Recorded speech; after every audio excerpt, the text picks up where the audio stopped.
Hi guys, আজকে একটা নতুন টপিক নিয়ে এসেছি। এটা হচ্ছে অযোধ্যার রাম মন্দির। অযোধ্যার রাম মন্দির সম্পর্কে কয়েকটি প্রশ্ন এবং উত্তর থাকবে, তো চলো ভিডিওটি শুরু করি।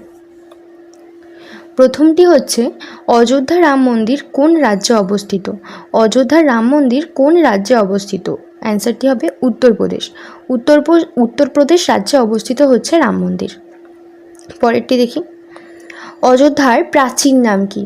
অযোধ্যার প্রাচীন নাম কি, মানে পুরনো নামে কি বলে চেনো সবাই অযোধ্যাকে, সেটাই বলতে চাইছে না। উত্তর হবে ফৈজাবাদ। কি না, ফৈজাবাদ। পরেরটি দেখি, অযোধ্যা কোন নদীর তীরে অবস্থিত? অযোধ্যা কোন নদীর তীরে অবস্থিত? না, উত্তরটি হবে সরজু। সরজু নদীর তীরে অযোধ্যার অবস্থিত। পরেরটি দেখি, অযোধ্যার রাম মন্দিরের উদ্বোধন কত তারিখে হয় বা কবে হয়? না, উত্তরটি হবে 22শে জানুয়ারি, 2024-এর 22শে জানুয়ারি, কিছুদিন আগে।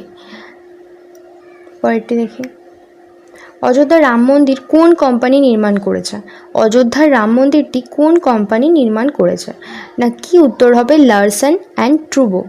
লারসেন অ্যান্ড ট্রুবো। পরেরটি দেখি, অযোধ্যার রাম মন্দিরের বাজেট মোট কত, মানে মোট বাজেট কত লেগেছে রাম মন্দিরটি তৈরি করতে অযোধ্যায়? উত্তরটি হবে 1800 কোটি টাকা। কি না, 1800 কোটি টাকা।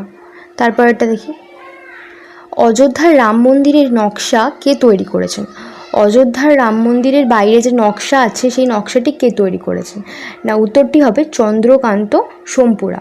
চন্দ্রকান্ত সোমপুরা এই নকশাটি দিয়েছেন বা তৈরি করেছেন। পরেরটি দেখি, অযোধ্যার রাম মন্দিরের কোন সালে নির্মাণ কাজ শুরু হয়? আচ্ছা, মানে কবে শুরু হয়েছিল, মানে প্রথম কবে শুরু হয়েছিল মন্দিরের কাজটি? না, 2020 সালে। মোট 4 বছর লেগেছে কাজটি কমপ্লিট হতে। 2020 সালে স্টার্ট হয় আর 2024 সালে উদ্বোধন হয়। পরেরটি দেখি, অযোধ্যার রাম মন্দিরের ভূমি পূজন কবে হয়? ভূমি পূজন কবে হয়? না, 2020 সালের 5 আগস্ট।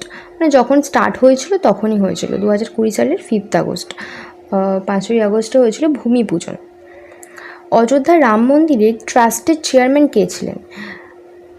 অযোধ্যা রাম মন্দিরের ট্রাস্টের চেয়ারম্যান কে?